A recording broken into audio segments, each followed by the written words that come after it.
भूतिया हवेली का रहस्य। यह कहानी एक छोटे से गांव के पास स्थित एक पुरानी हवेली की है, जिसे लोग भूतिया हवेली कहते थे।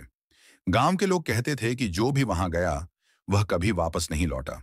शुरुआत एक बार राज नाम का एक युवा पत्रकार इस हवेली के रहस्य को जानने के लिए गांव आया। उसने गांव वालों से इस हवेली के बारे में पूछा तो सभी ने उसे चेतावनी दी कि वह वहां न जाए। लेकिन राज को इस कहानी पर यकीन नहीं हुआ। उसने सोचा कि यह केवल एक अफवाह है और उसने ठान लिया कि वह इस हवेली का सच जानकर रहेगा। हवेली में कदम। रात के समय राज अपनी टॉर्च और कैमरा लेकर हवेली की ओर बढ़ा। हवेली टूटी फूटी और अंधेरे में डूबी हुई थी। जैसे ही उसने हवेली का दरवाजा खोला, एक ठंडी हवा का झोंका उसके चेहरे से टकराया। हवेली के अंदर का माहौल अजीब था। चारों तरफ धूल और जाले फैले हुए थे। राज ने टॉर्च जलाकर चारों ओर देखा। दीवारों पर अजीब चित्र बने हुए थे और फर्श पर पुराने समय की चीजें बिखरी हुई थीं।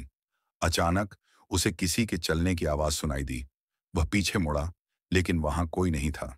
अजीब घटनाएं। जैसे जैसे वह हवेली के अंदर बढ़ा, चीजें और डरावनी होने लगी। एक कमरे में उसने देखा कि एक पुराना झूला धीरे धीरे हिल रहा था, जबकि वहां कोई नहीं था। तभी एक बच्चे की हंसी गूंज उठी। राज का दिल तेजी से धड़कने लगा। अचानक उसे एक पुरानी डायरी मिली। उसमें लिखा था कि इस हवेली में एक परिवार रहता था, लेकिन एक रात पूरी फैमिली की हत्या कर दी गई और उनकी आत्माएं आज भी यहां भटकती हैं। भूत का सामना। डायरी पढ़ते पढ़ते राज को लगा कि कोई उसके पीछे खड़ा है।